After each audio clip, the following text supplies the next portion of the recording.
Kolkata case के होने के बाद से हमारे सोसाइटी में एक उम्मीद सी बढ़ गई थी औरतों और लड़कियों को लेकर कि अब से हमारी कम्युनिटी में औरतों और लड़कियों के लिए सेफ्टी को लेकर थोड़ी और चर्चा होगी या और भी नए लॉज बनाए जाएंगे और लड़कियों और औरतों के ऊपर जो भी अत्याचार करते हैं ये सारे के सारे लोगों अब थोड़ा ज्यादा डरेंगे। बट हम लोग गलत थे। एक 11 साल की छोटी सी लड़की शाम के वक्त अपनी मोम का काम से लौट के आने का बेसब्री से इंतजार कर रही थी, लेकिन मिनट्स घंटों में बदल गए और उसकी मोम का कुछ भी अता पता नहीं था। ना ही उनका फोन लग रहा था और ना ही उनकी किसी फ्रेंड को उनके बारे में पता था कि वो कहां पे होंगी इस समय। तो आखिर इस मोम के साथ ऐसा क्या हुआ था कि वो अपनी बेटी को घर में अकेला छोड़ने के बाद भी इतने देर तक घर वापस नहीं आई थी। So let's learn more about today's case revolve around Uttarakhand nurse incident. Nadia ji Uttarakhand के रुद्रपुर एरिया में आने वाली एक 33 साल की नर्स थी जो कि एक प्राइवेट हॉस्पिटल में काम किया करती थी। लाइफ वजन इजी फॉर नाडिया क्योंकि उनकी शादी और एक बच्चा होने के बाद भी उनके और उनके हस्बैंड के बीच का रिश्ता इतना ज्यादा खराब था कि दोनों ने एक दूसरे को डिवोर्स दे दिया था और उनकी 11 साल की बेटी की सारी रिस्पांसिबिलिटी नाडिया के ऊपर आ गई थी। अपनी शादी के इमोशनल बैगेज और अपने डिवोर्स का ट्रामा होने के बावजूद भी उन्हें अपनी इस 11 साल की छोटी सी बच्ची का भी ध्यान रखना था। बट समहाउ कि अगर वो ये सब कुछ कर भी लेती, एक जॉब भी कर लेती, अपनी बच्ची का ध्यान भी रख लेती, तब भी उन्हें समाज का और सोसाइटी का सामना करना था कि ये तो एक डिवोर्स औरत है।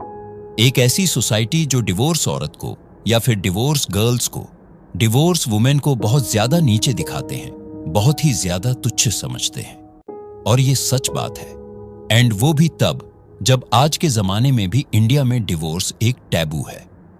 बट नाडिया की फैमिली ऐसी कंजर्वेटिव और नैरो माइंडेड वाली फैमिली नहीं थी, क्योंकि नाडिया के डिवोर्स के बाद उन्होंने उसे फुल सपोर्ट करा और तो और उन्होंने उसे अपने घर में अपनी बेटी के साथ रहने भी बुलाया था। नाडिया डिवोर्स के बाद अपने लिए और अपनी बेटी के लिए एक बेहतर जिंदगी बनाने की कोशिश कर रही थी और डिवोर्स के बाद वापस अपनी फैमिली के साथ रहना उनके लिए एक सपोर्ट सिस्टम जैसा बन गया था। उनकी फैमिली ने उन्हें यह महसूस कराया कि वो अकेली नहीं है इस डिवोर्स के बाद, या फिर इस जंग में वो बिल्कुल भी अकेली नहीं है। और उन्होंने उन्हें एस्टेब्लिश कराने में हेल्प करी थी ताकि वो अपने पैरों पर वापस खड़ी हो जाएं। और इस सपोर्ट के कारण ही उनके अंदर अपनी लाइफ को रीस्टार्ट करने की उम्मीद वापस आ गई थी और इसीलिए उन्होंने हॉस्पिटल में अपनी पोस्ट को दोबारा से शुरू करा। तो नाडिया अपनी जिंदगी जी रही थी। वो रोज हॉस्पिटल आती, रोज काम पर जाती और अपनी ड्यूटी खत्म करने के बाद वो या तो रिक्शा से या फिर किसी ऑटो से घर वापस आ जाती थी शाम को। This was her daily routine. लेकिन 30 जुलाई की शाम को वह कभी घर वापस ही नहीं आई। नाडिया के घर वापस ना आने पर उनके परिवार वालों की चिंता बढ़ने लगी थी, क्योंकि उनका कॉल तक नहीं लग रहा था, क्योंकि उनका फोन भी नहीं लग रहा था। तो अब नाडिया की बहन ने बेचैनी में उनके रिश्तेदारों को, उनके सारे दोस्तों को कॉल लगाना शुरू कर दिया था, लेकिन किसी के पास भी नाडिया के बारे में कोई भी खबर नहीं थी। उन्होंने अपने लेवल पे जितनी भी कोशिश करी थी वो सारी की सारी बेकार जा रही थी। फिर उन्होंने सोचा कि हम लोग हॉस्पिटल में कॉल क्यों नहीं कर रहे हैं। So she called her hospital also. तो हॉस्पिटल वालों ने बोला कि नाडिया जी तो अपनी ड्यूटी खत्म करके प्रॉपर टाइम पे घर वापस निकल चुकी थी, लेकिन उसके बाद वो कहां गई, इस चीज का किसी को भी कोई अंदाजा नहीं था। और ये बात सुनते ही बिना कोई टाइम वेस्ट करे नाडिया की सिस्टर ने अगले दिन, so that was on July 31, Nadia के पुलिस स्टेशन में जाके उनकी मिसिंग रिपोर्ट लिखा दी थी। और अब पुलिस वाले नाडिया को ढूंढने लग चुके थे। पुलिस ने नाडिया के सारे मूवमेंट्स को सीसीटीवी कैमरा के थ्रू ट्रैक करने की कोशिश करी। सीसीटीवी के अकॉर्डिंग उन्होंने 38 जुलाई की शाम को नाडिया को हॉस्पिटल से निकलते हुए देखा था, जिसके बाद वो घर जाने के लिए इंदिरा चौक से एक ई रिक्शा में बैठी थी। बट जब उन्होंने नाडिया के अपार्टमेंट के पास वाले सीसीटीवी में चेक किया तो उन्हें वो कभी अपने घर में जाती हुई दिखी ही नहीं। ऑल ऑफ दिस मेंट कि ई रिक्शा से उसके घर तक के रास्ते में ही नाडिया गायब हो गई थी कहीं। तो इस पॉइंट के बाद पुलिस वालों का पूरा शक इस ई रिक्शा वाले पर था, क्योंकि वही था लास्ट आदमी जिन्होंने नाडिया जी को देखा था। लेकिन उससे इंटेरोगेशन करने के बाद उन्हें पता चला कि ई रिक्शा वाला ने तो बस नाडिया जी ने उसे जो एड्रेस बताया था वहां पर छोड़ दिया था, और उसके बाद क्या हुआ उस रिक्शा वाले को बिल्कुल भी पता नहीं था। इतनी इन्वेस्टिगेशन करने के बाद भी पुलिस वालों को नाडिया के वेयर अबाउट का कुछ भी पता नहीं चल पाया था। So the question still remain कि नाडिया आखिर गई कहां थी। नाडिया के गायब होने पर अब 1 हफ्ते से ऊपर हो गया था, and I can not even imagine कि उनकी 11 साल की छोटी सी बेटी पे क्या गुजर रही होगी उस समय पे। She did not have her dad, and emotional support के लिए, लाइक पेरेंट इमोशनल सपोर्ट के लिए उनके पास सिर्फ उनकी मॉम ही थी। पर नाडिया जी की फैमिली ने अभी भी होप नहीं छोड़ी थी। बट 8 अगस्त को बहुत टाइम बाद उन्हें नाडिया जी की एक खबर मिली जो कि बिल्कुल भी अच्छी नहीं थी। सिंस नाडिया का अपार्टमेंट उत्तराखंड और यूपी के बॉर्डर के बिल्कुल पास आया करता था, पुलिस की इन्वेस्टिगेशन अब उन्हें रुद्रपुर से 1 किलोमीटर दूर यूपी के बिलासपुर कॉलोनी लेकर आई थी। वहां एक खाली प्लॉट ऑफ लैंड में झाड़ियों के बीच पुलिस को नाडिया की बॉडी बहुत ही खौफनाक हालत में मिली थी। उसकी लाश इतनी बुरी तरह से डिकम्पोज हो चुकी थी कि उससे एक तेज और भद्दी सी स्मेल आ रही थी। लिम्स स्टिफ हो चुके थे और उसके फेस को पत्थर से इतनी बुरी तरीके से मारा गया था कि वो पहचान में तक नहीं आ रही थी। द ओनली वे कि पुलिस उसे आइडेंटिफाई कर पाई क्योंकि वो नर्स के यूनिफॉर्म में थी जो उसकी बॉडी को बेयरली कवर कर रही थी। दिस क्लियरली बेस की उसके साथ रेप किया गया था। उसके पूरे बदन पर स्क्रैचेस और वुड्स भी थे जो बता रहे थे कि उसके मरने से पहले उसने अपनी जान बचाने की पूरी कोशिश करी थी। I don't know about you guys, लेकिन जब मैंने ये डिटेल पढ़ी थी तो I felt so sick I just came of this Kolkata case. ये पढ़ने के बाद आई वॉज लाइक कि ओके कि ह्यूमैनिटी बिल्कुल ही खत्म हो चुकी है। और जब नाडिया की फैमिली को इस चीज के बारे में पता चला तो दे वर इन दिस बिलीफ की इस पूरे टाइम पे उन लोगों ने ये उम्मीद लगा के रखी थी कि पुलिस वाले शायद से हमारी बेटी को सही सलामत घर वापस लेकर आ जाएंगे। लेकिन दे did not expect this thing कि पुलिस उनके पास इतनी गंदी, इतनी बुरी न्यूज लेकर आएगी। पूरी फैमिली उनकी टूट चुकी थी। They did not know what to do, they did not know what to believe, क्योंकि किसी के साथ ऐसा करने वाला आदमी इंसान तो बिल्कुल भी नहीं हो सकता था। बट जिस भी इंसान ने नाडिया जी के साथ ये सब कुछ करा था उसने एक बहुत बड़ी गलती कर दी थी जिसकी वजह से वो आगे पकड़े जाने वाला था। पुलिस ने बॉडी को देखकर नोटिस करा कि नाडिया की सारी बिलोंगिंग लाइक उसका पर्स, उसका फोन, सब कुछ मिसिंग था। And this could only main one thing कि जिसने भी नाडिया जी की हालत करी थी उसने उन्हें रॉब करा था। पुलिस ने तुरंत नाडिया के फोन को ट्रेस किया और उन्हें उसकी लोकेशन यूपी के बरेली शहर में मिली थी। लेकिन यह सब कुछ यूपी के जुरिडिक्शन में होने के कारण उत्तराखंड पुलिस ने यूपी पुलिस को इस केस की जानकारी दी, पर वहां से कोई भी जवाब नहीं आया था उनके पास। यहां तक कि जब नाडिया की फैमिली ने यूपी पुलिस के पास केस दर्ज कराने की कोशिश करी थी तो उनके साथ बेहद बुरा बर्ताव किया गया था। This was not acceptable at all. Nadia की फैमिली के साथ ऐसा सलूक बिल्कुल भी जस्टिफाई करने लायक नहीं था।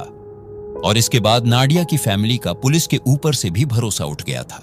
फॉर सम रीजन नाडिया की फैमिली का मानना था कि उसके हॉस्पिटल के लोगों ने ही नाडिया का वो हाल किया था, क्योंकि अकॉर्डिंग टू डेम की नाडिया की बॉडी को देखने पर द नोटिस कि उसके ऑर्गन्स भी मिसिंग थे। इसीलिए नाडिया की फैमिली ने अपनी बेटी के केस पे प्रॉपर इन्वेस्टिगेशन के लिए आवाज उठाई और उनके साथ साथ नाडिया के कलीग्स और उत्तराखंड के बहुत सारे लोग नाडिया के लिए प्रोटेस्ट करने लगे थे। आई डोंट नो व्हाई कि उनकी फैमिली को ऐसा लगा होगा कि हॉस्पिटल वालों ने जिनके साथ वो इतना काम करती थी, जिनके साथ वो इतने टाइम से रह रही थी, उन्होंने नाडिया के साथ कुछ करा होगा, जो कि हमें बाद में पता चला है इस केस में कि दैट वॉज कॉम्प्लीटली रॉन्ग। क्योंकि नाडिया के साथ जिसने भी ये सब कुछ करा था वो कोई और ही था। और भले ही उनके सारे के सारे सस्पिशंस गलत थे, लेकिन इस चीज ने नाडिया के फैमिली के इस प्रपोजिशन या फिर इस एक्यूजेशन की वजह से उत्तराखंड पुलिस ने एक स्पेशल टीम बनाई थी। जिसके कारण नाडिया के इन्वेस्टिगेशन में कोई भी कमी नहीं हुई थी। सो अगर उन लोगों को ऐसा नहीं लगता कि हॉस्पिटल वालों ने कुछ करा होगा, तो शायद से ये टीम कभी नहीं बनती और शायद से कभी नाडिया की फैमिली को उनका कल्प्रिट्स कभी ना मिलता। और फिर ये टीम नाडिया के लास्ट नॉन लोकेशन था यूपी का बरेली, और वहां पे निकल गए। बरेली पहुंचने पर पुलिस को नाडिया का फोन एक खुशबू नाम की औरत के घर से मिला, और पुलिस को अपने घर में देखते ही खुशबू बहुत ही ज्यादा घबरा गई थी। वो इतनी डर चुकी थी कि उसने पुलिस को सब कुछ सच सच बता दिया कि नाडिया के साथ ये सब कुछ उसके हस्बैंड ने करा है, जिसका नाम था धर्मेंद्र कुमार।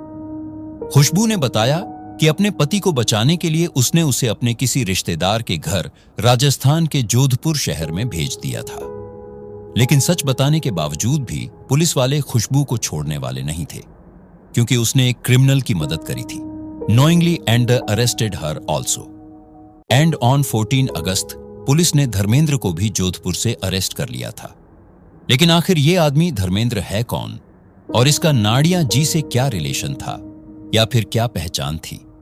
धर्मेंद्र कुमार एक 28 साल का आदमी था, जो असल में यूपी के बरेली शहर का रहने वाला था, लेकिन अपने लेबर जॉब्स के सिलसिले में उसका उत्तराखंड आना जाना लगा रहता था। उसकी लाइफ काफी ज्यादा गरीबी में बीती थी। वो बचपन से ही गरीब था, तो इसलिए अपना गुजारा करने के लिए, अपनी बीवी का पेट पाने के लिए, अपना घर चलाने के लिए वो लूटपाट करने में भी नहीं कतराता था। उसके मन में इंसानियत नाम की चीज थी ही नहीं, और जैसे ही उसे मौका मिलता था वो बिल्कुल लूटपाट, लोगों से चीजें चुराना, लोगों से छीनना, ये सब कुछ बिना किसी सेकंड थॉट के कर देता था। बट अनफॉर्चुनेटली ऑन 38 जुलाई को जब नाडिया जी अपने घर वापस जा रही थी, तब उनकी मुलाकात इस दरिंदे से हो गई थी। According to his statement, Dharmendra ने नाडिया को रिक्शे से उतरते हुए नोटिस करा था, और नशे की हालत में वो नाडिया को फॉलो करने लगा था। जब नाडिया एक सुनसान सी जगह से गुजर रही थी, तब धर्मेंद्र ने उस पर हमला किया और नाडिया को झाड़ियों के बीच में ले गया वो। एंड फर्स्ट धर्मेंद्र सिर्फ उनके पैसे और उनकी ज्वेलरी चुराना चाहता था, लेकिन क्योंकि उसने उसे पकड़ा हुआ था, नाडिया जी को पकड़ा हुआ था, and she was fighting back, तो इसीलिए उसने गुस्से में आके फिर पता नहीं किस वजह से उसने नाडिया जी का शारीरिक शोषण भी कर दिया था। और फिर इसके बाद अपनी डोमिनेंस असर्ट करने के लिए उसने नाडिया जी को बहुत मारा था, और इसके बाद उसने नाडिया जी के स्कार्फ से ही उनका गला दबाकर उन्हें मार दिया था। धर्मेंद्र ने उनके गले को इतने जोर से दबाया था उन्हीं के स्कार्स से, इसी कारण से कि उनकी सांस आना बंद हो गया था। And then eventually she died. ये देखकर कि नाडिया मर चुकी है, धर्मेंद्र ने उनके फेस को पत्थर से बहुत बार मारा था, ताकि उनकी शक्ल खराब हो जाए और वो किसी को पहचान में ही ना आए। अपने ट्रैक्स कवर करने के बाद उसने नाडिया की सारी belonging including her phone, jewellery and 3000 वहां से अपने साथ लेके वो भाग गया था, और नाडिया जी की डेड बॉडी पूरे 9 दिन तक वहीं पड़ी रही। Just like Kolkata case, Uttarakhand में भी इस केस के लिए काफी ज्यादा प्रोटेस्ट करे गए थे। एंड उन्हीं चीजों की वजह से, प्रोटेस्ट की वजह से, लोगों के आवाज उठाने की वजह से पुलिस को इस केस को अपना नंबर 1 प्रायोरिटी बनाना पड़ा था। एंड नाडिया जी के कलीग्स की वजह से, एंड उत्तराखंड के जितने भी यंग रिस्पॉन्सिबल लोग हैं, क्योंकि a lot of young people were attending this protest here, तो उनके वजह से ही ये केस इतने जल्दी सॉल्व हो पाया था।